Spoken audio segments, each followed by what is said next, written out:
현대 사회는 정보의 양이 폭발적으로 증가했지만 디지털 기기의 과도한 사용으로 인해서 글을 읽고 해석하는 능력, 그 문해력은 저하되고 있다고 보고가 되고 있습니다. 짧은 영상에 익숙한 사람들은 짧고 단편적인 정보에는 쉽게 반응하지만 긴 글을 읽고 깊이 이해하는 능력은 잃어가고 있습니다. 이러한 현상은 독서량 감소에도 밀접하게 연관되어 있는데요. 문화체육관광부에 따르면 문화관광체육부의 2023년 국민 독서 실태 조사에 따르면 성인 10명 중에 6명이 2022년도 자료입니다. 2022년도에 단 한 권의 책도 읽지 않았다라고 답했다고 합니다. 학생들의 상황도 비슷합니다. 2014년에서 2024년 사이 초, 중, 고등학교 학생들의 도서관 대출 건수는 약 21.5% 감소했습니다. 이는 학생들이 독서에 투자하는 시간이 줄어들고 있음을 보여주고 문해력 저하에 직접적인 영향을 미치고 있습니다.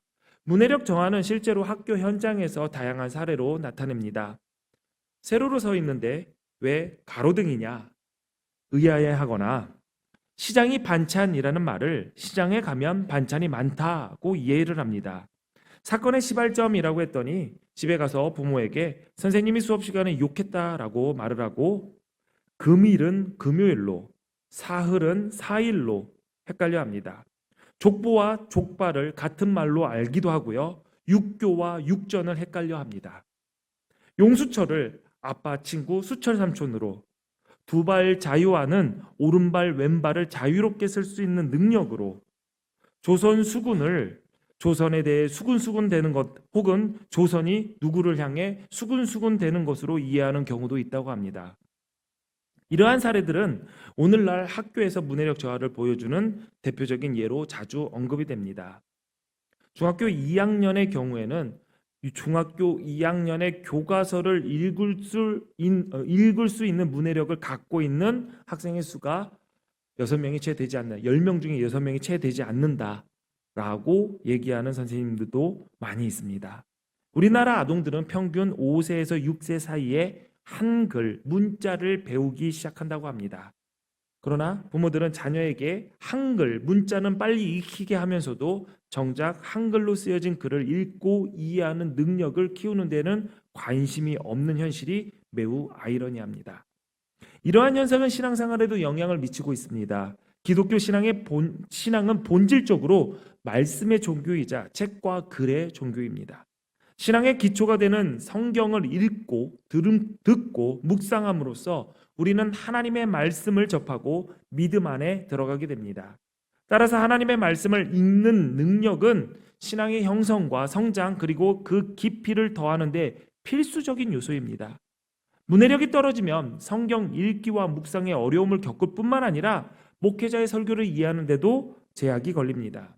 어느 책에서 유럽 교회가 망한 이유를 이렇게 적었습니다. 교회의 교양이 세상보다 뒤떨어졌기 때문이다.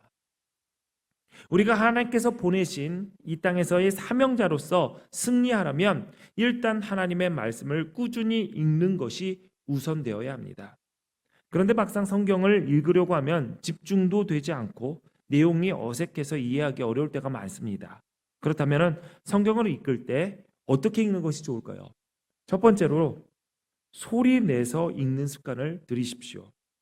소리 내서 읽으면 읽는 속도도 떨어지고요. 에너지도 많이 소모됩니다. 그러나 소리 내서 읽는 낭독은 이러한 단점을 상쇄시킬 만한 효과가 있습니다. 심리학에서 낭독 효과라고 하는 흥미로운 현상이 보고된 바가 있습니다. 소리 내어 읽을 때 조용히 눈으로만 읽을 때보다 더 잘 기억되고 집중력도 높아진다는 것이죠. 이는 낭독할 때 우리의 뇌의 약 70%의 신경세포가 활성화되는데요. 이는 묵독보다 소리를 내서 읽지 않는 묵독보다 훨씬 높은 수치라고 합니다. 특히 책을 읽을 때 집중이 안 되는 사람들, 정보를 더 오래 기억하고 있는 싶은 사람들에게는 낭독이 최적의 방법입니다. 여러분 지금 중고등학생들 시험이죠? 시험 기간이죠? 그래가지고 아예 박살이 났습니다. 제가 늘 얘기하죠. 주일날도 공부를 해야지 시험 점수가 나올 정도의 머리라면 그 머리는 공부의 머리가 아니다 라고 얘기를 하는데 박살을 냈어요. 오늘 예배하러 왔는데 여러분들, 제가 여러분 암기 과목 다 봤나요? 아직 안 봤나요? 제가 팁을 하나 드리겠습니다. 여러분, 일단 교과서를 소리내서 3번 읽으십시오.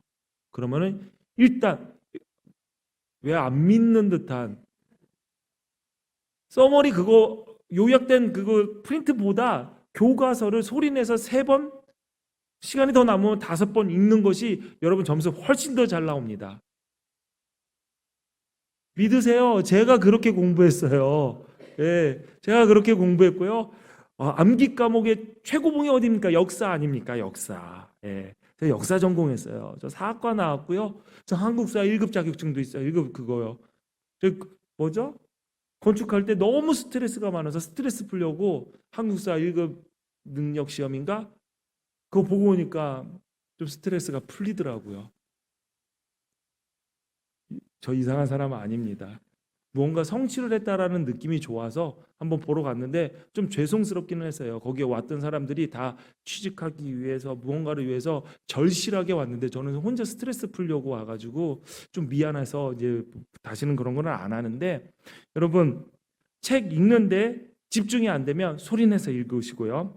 오래 기억하고 싶으면 소리내서 읽으십시오. 성경도 마찬가지입니다. 소리내서 읽어야지 집중해서 읽을 수 있고, 그리고 그 내용도 잘 기억할 수 있습니다. 두 번째로, 성경을 읽을 때 그 책이 쓰여진 배경 지식을 먼저 이해하는 것이 중요합니다. 베이스볼 스터디라는 실험이 있었습니다. 학생들에게 야구 경기 상황을 설명한 글을 읽게 한 후에 내용을 얼마나 이해했는지 평가를 했는데, 독해력이 뛰어난 학생이라 할지라도 야구에 대한 지식이 부족하면 글의 의미를 제대로 파악하지 못했습니다. 반면에 독해력이 조금 중간 정도인 학생이라도 야구에 대해서 익숙했다면 그 내용을 훨씬 더 잘 이해했다라는 것이죠. 즉, 읽는 능력 자체보다 읽는 사람이 가진 배경 지식이 이해에 더 큰 영향을 미친다라는 사실을 보여줍니다. 성경을 읽을 때도 마찬가지입니다. 성경이 기록된 시대적, 문화적, 역사적 배경을 모르고 단순히 글자만 읽는다면 말씀의 깊은 의미와 메시지를 제대로 이해하기가 어렵습니다. 우리가 가지고 있는 성경책의 대부분은 각 권에 대한 배경과 역사적, 문화적 이야기들이 간략하게 소개되어 있습니다. 이러한 글들이 말씀이 아니라고 넘어가기보다는 읽는 것을 추천드립니다. 왜냐하면 그래야지 말씀을 이해하는데 더 큰 도움을 받기 때문이죠. 세 번째로, 말씀을 읽을 때 외국어를 공부한다라고 생각하고 말씀을 읽으십시오. 이것은 처음 성경 읽기를 시작하는 분들에게 특히 그러합니다. 외국어를 배울 때 가장 중요한 방법 중에 하나는 꾸준한 노출입니다. 그 언어에 계속 노출되는 것이죠.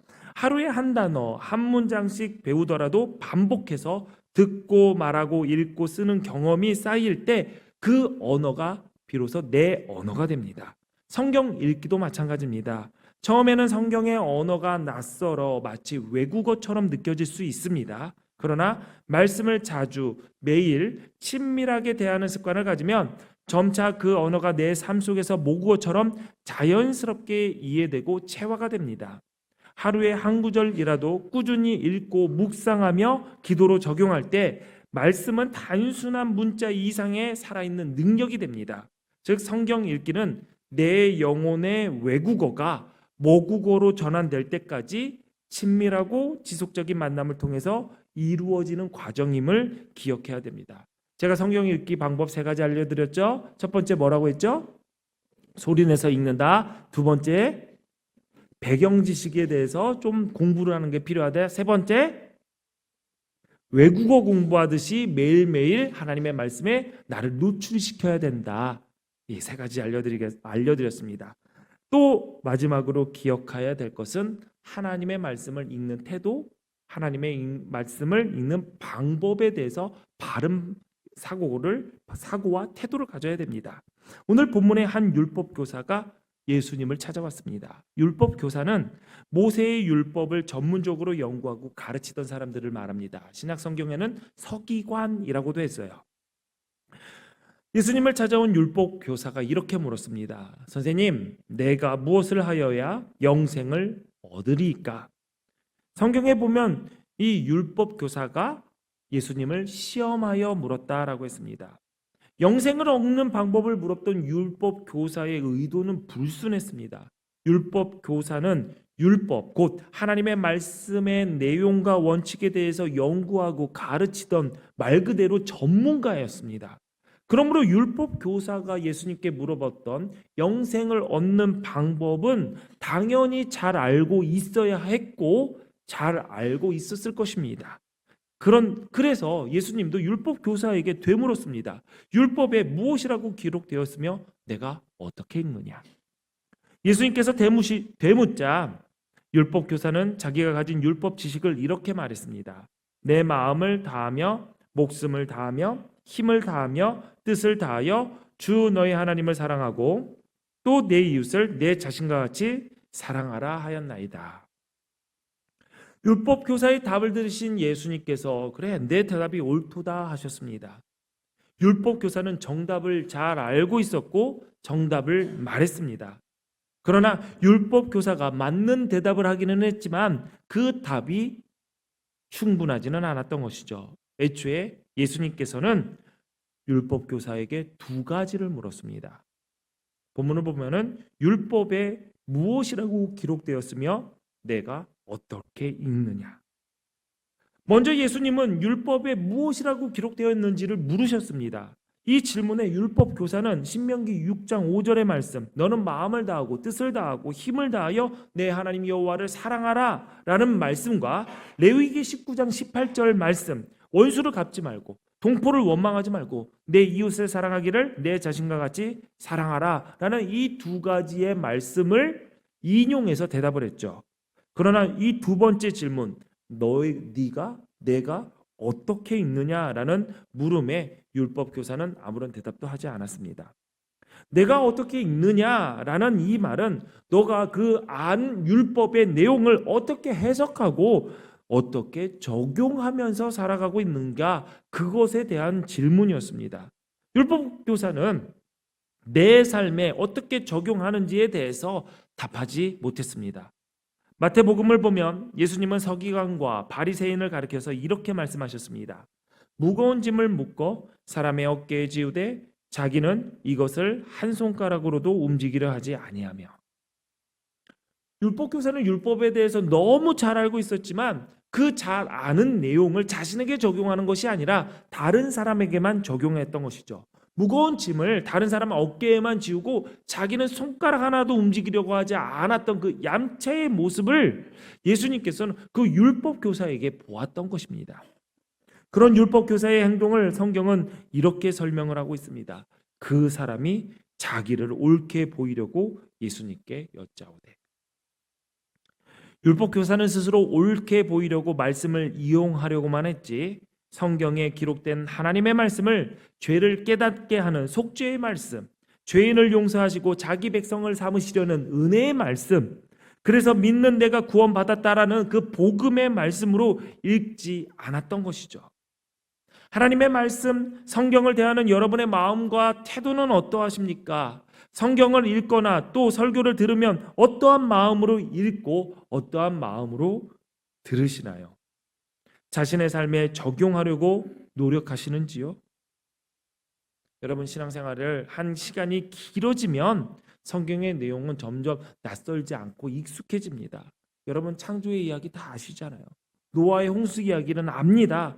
출애굽 과정에서 보여주셨던 하나님의 기적들이 있다라는 사실을 우리는 잘 압니다. 다윗 이야기 알고요. 엘리야 이야기 압니다. 다니엘을 통해서 하나님께서 이루신 일들도 압니다. 그리고 예수님께서 가르치신 말씀에 대해서 어느 정도 다 알고 있습니다. 물론 정확하게 설명해봐라, 나와서 설교해봐라, 나에게 설명해줘라 그러면은 이 정도까지는 알죠. 정확하게는 못해도 알고는 있습니다. 신앙생활을 하면서 암송도 해가지고요, 여러 가지 하나님의 말씀도 외울 수 있어요. 어렸을 때부터 외웠던 말씀은 머리에서 떠나지 않고 입이 외우고 있는 느낌을 받게 됩니다. 그래서 저희 홀리그라운드 교회 학교에서는 늘 아이들에게 암송을 시킵니다. 이 말씀도 암송해봐라. 청소년 청년들에게도 암송을 해요. 근데 어떤 고등학생 남자애가 막 좁혀지죠. 고등학교 남자애가 말씀을 외우더라고요. 제가 웬일로 말씀을 암송하고 다니냐? 근데 이상해요. 들어본 바 어떻게 외우고 있냐면, 태초에 하나님이 세상을 이처럼 사랑하사 독생자를 주셨으니 이는 그를 영접하는 자 곧 그의 이름을 믿는 자에게는 하나님의 자녀가 되는 권세를 주셨으니 하나님의 자녀 곧 그 뜻대로 부르심을 입은 자들에게는 모든 것이 합력하여 선을 이루느니라. 뭐 이러고 외우는 거예요. 지금 여러분들이 웃지 않으시는 것은 무슨 말을 하는지 몰라서입니다.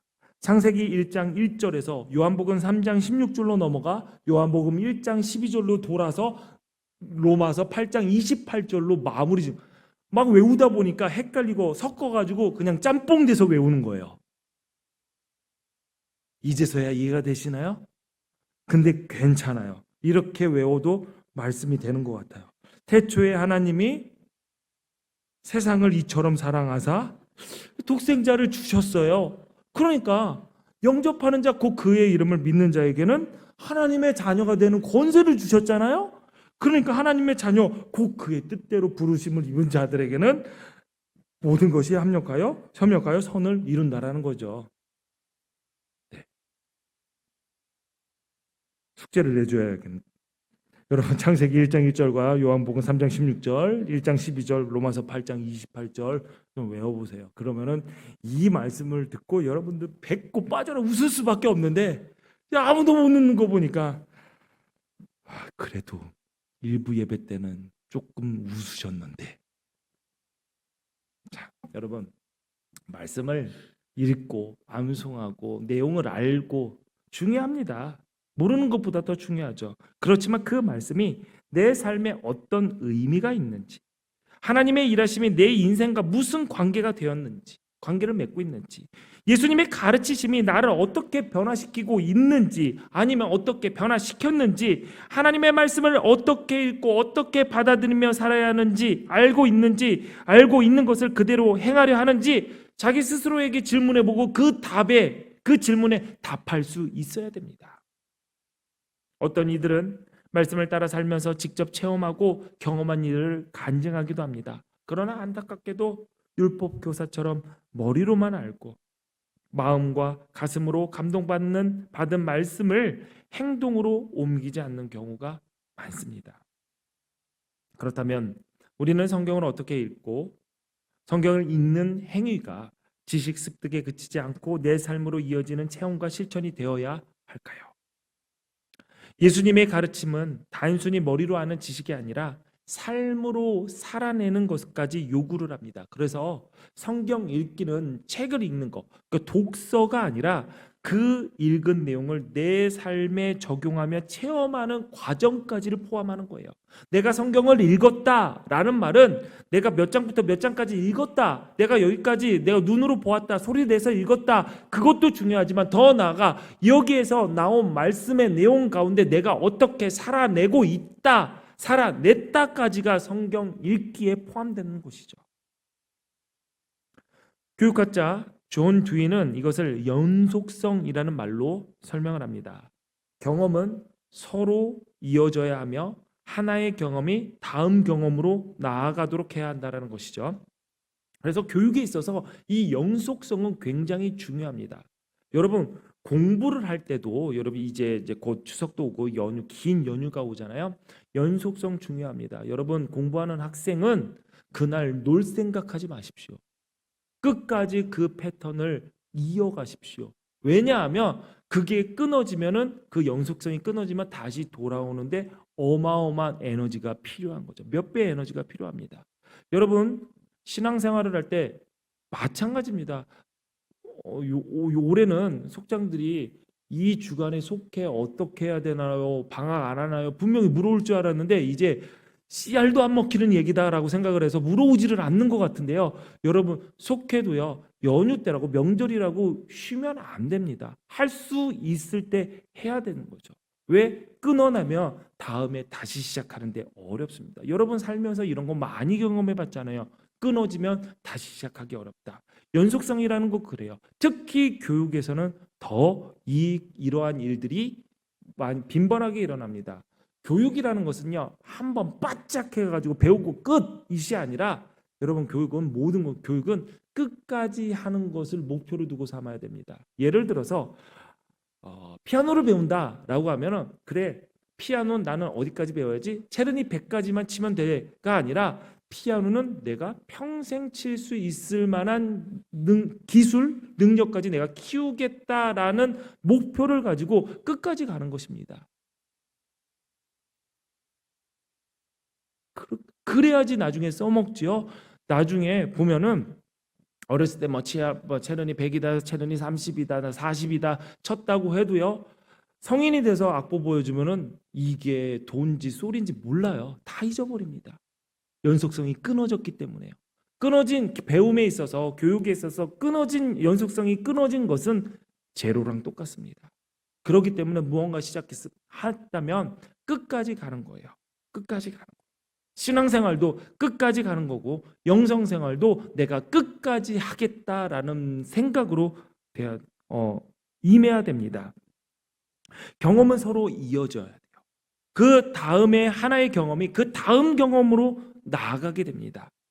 오늘의 말씀의 묵상이 내일의 삶으로 연결이 됩니다. 그 삶의 경험이 다시 묵상으로 이어집니다. 그럴 때 우리의 신앙은 깊어지고 자라나게 되는 것이죠. 만약에 말씀을 듣고 삶에 실천하지 않는다면 그 경험은 단절되는 것이에요. 결국 신앙의 성장은 멈출 수밖에 없다는 것이죠. 이 경험의 연속성을 돕는 장이 있습니다. 그것이 바로 속회죠. 속회는 말씀을 묵상하고 삶 속에서 적용하며 서로 점검하고 격려하는 신앙의 훈련의 장입니다. 혼자 읽으면 놓치기 쉬운 의미도 서로 나누고 깊이 이해할 수 있게 됩니다. 말씀을 살아내는 서로의 모습을 보면서 도전도 받고 용기도 내고 모방도 할 수 있는 것이죠. 말씀을 머리로만 아는 신앙이 아니라 가슴과 삶 속으로 연결되는 살아있는 신앙을 이루고자 한다면 속회는 큰 도움이 될 것입니다.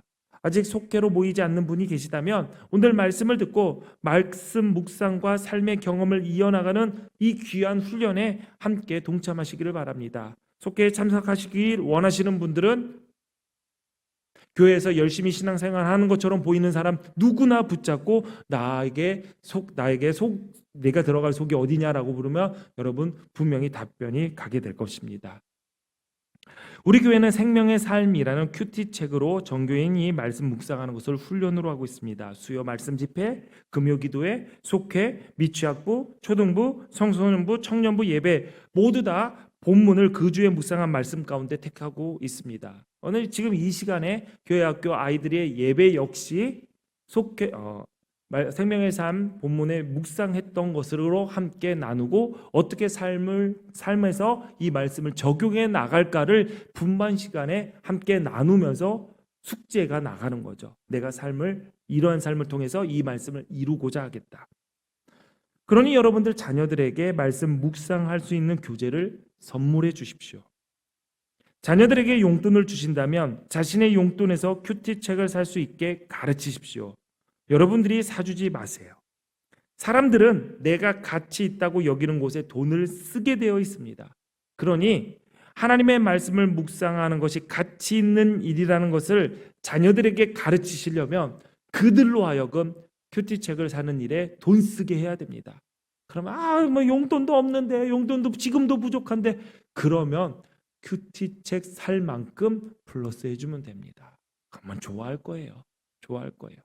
만약에 플러스를 했는데도 큐티 책을 안 사고 딴 거를 했다, 그러면은 그것은 여러분들이 알아서 하시면 됩니다.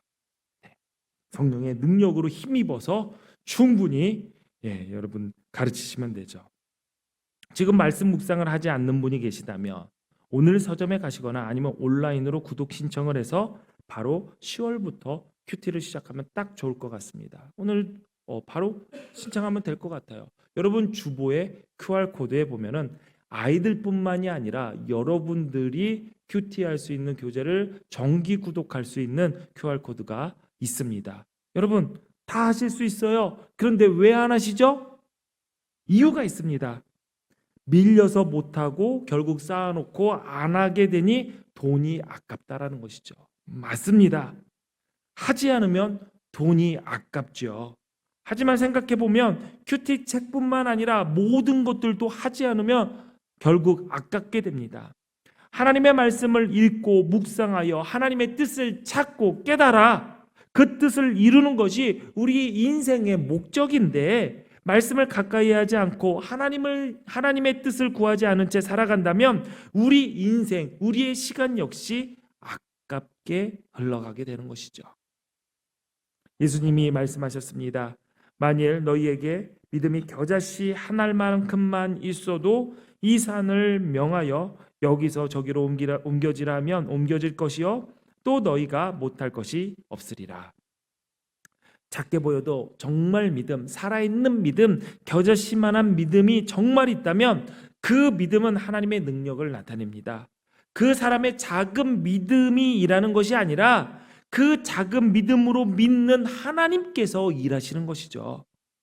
그렇다고 믿음이 겨자씨만큼만 작아도 된다라고 생각해서는 안 됩니다. 작은 믿음은 위험해요. 어렸을 때 부흥회가 있어요. 제가 다녔던 교회 부흥회가 있는데 부흥사 목사님께서 이 얘기를 해주시더라고요. 어떤 얘기를 했냐면 겨자씨만한 믿음을 이야기하면서 저희가 겨자씨를 정말 가지고 다니면서 겨자씨를 보여주면서 이만한 믿음이 있어도 이 산을 들어 저 산으로 저기로 옮기라 할 정도로 큰 일을 할 수 있다라고 하면서 본인이 겨자씨를 들고 다녔대요. 지금은 곧 이제 팔레스타인에서 말하고 있는 이 겨자가 우리가 먹는 그 겨자랑 다르다라는 것도 알고, 씨도 우리가 아는 그 겨자보다 훨씬 크더라고요. 예. 뭐 부피로 보면은 한 4배 정도? 근데 워낙 조그매가지고 4배라고 해도 작아요. 근데 검은 그 겨자씨 여러분 보셔서 알잖아요. 말 그대로 검은 점이에요. 그것을 들고 다니면서 부흥회 때 막 목사님이 보여주시면서 이게 겨자씨라고 하면서 이만한 믿음이 있어도 큰 일을 할 수 있다고 믿음 가지자고 막 설교를 했는데 설교가 바뀌었다라는 거예요. 왜 그러냐면 겨자씨를 이렇게 보여주다가 앞에 할머니가 계셔서 이렇게 보여주는데 할머니가 이러더래요. 할머니, 원사님 여기 겨자씨 있잖아요. 겨자씨 보이세요? 그랬더니 안 보여. 보이세요? 안 보여. 작아요. 잠깐 어디 있어? 하다가 콧바람이 날아가 버렸다는 거예요. 그래서 이 목사님이 아직까지 기억나요. 이 목사님이 겨자씨만한 믿음도 중요하지만 콧바람에 날아가는 믿음은 아니어야 되지 않느냐 라고 말씀을 바꿨다고 하더라고요. 맞아요. 작은 믿음 위험해요. 이런 믿음은 흩날려 버리고 언제 사라질지 모릅니다. 그리고 마귀가 홀랑 뺏어가기도 쉬워요. 작아서요. 지금 여러분이 가진 믿음의 크기가 얼마인지 저는 알 수가 없습니다. 그러나 지금 가진 믿음보다 여러분 그 크기가 더 커져야 됩니다. 더 성장해야 됩니다. 더 강해져야 됩니다. 그래야 흔들리지 않습니다. 믿음이 성장하기 위해서는 말씀을 읽고 듣고 묵상하는 것은 기본 중에 기본입니다. 이것이 빠지고 나서 믿음이 성장한다? 그것은 말도 안 되는 일입니다. 성경에도 분명히 나와 있습니다. 믿음은 어디에서 난다? 들음에서 나고, 들음은 어디에서 난다? 하나님의 말씀으로 비롯된다라고 했습니다. 그렇다면 말씀이 바로 믿음을 형성하고 성장시키는 가장 기본적인 재료라는 것이에요. 간혹 이렇게 말씀하시는 분들도 계세요. 말씀을 읽어도 기억이 나지 않고 금방 잊어버려요. 맞습니다. 금방 잊어버립니다. 여러분에게 묻겠습니다. 지난주 제가 어떤 내용으로 설교를 했죠?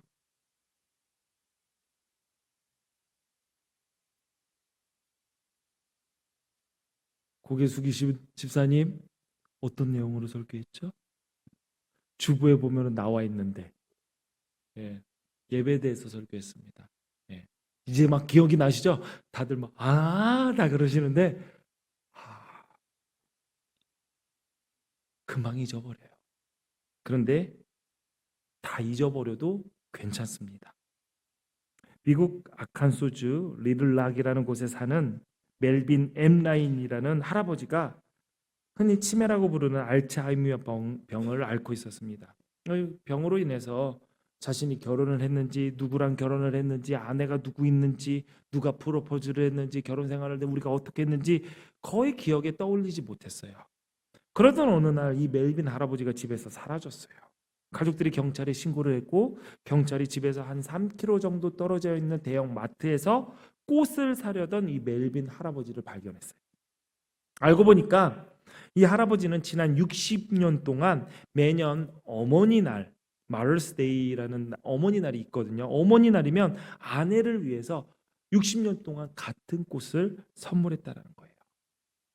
그날 멜빈 할아버지가 경찰의 도움으로 꽃을 샀어요. 그리고 집에 돌아왔고 그 꽃을 그 아내에게 줬다라는 거예요.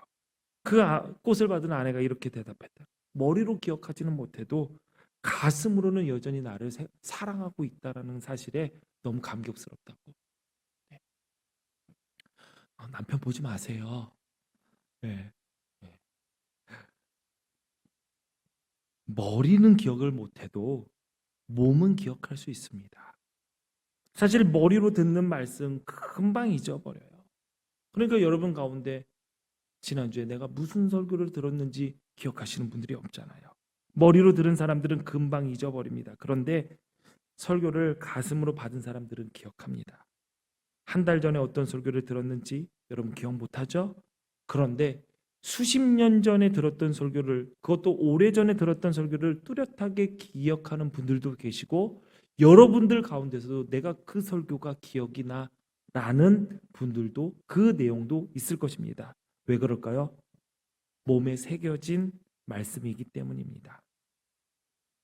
그래서 저희 교인 가운데 한 분이 저에게 찾아와서 이런 말씀을 하더라고요. 목사님, 예전에 언젠지도 몰라요. 언젠지도 모르는데 목사님이 이런 설교를 하셨을 때 그때 큰 도전을 받아서 제가 그 이후로 삶이 바뀌었어요.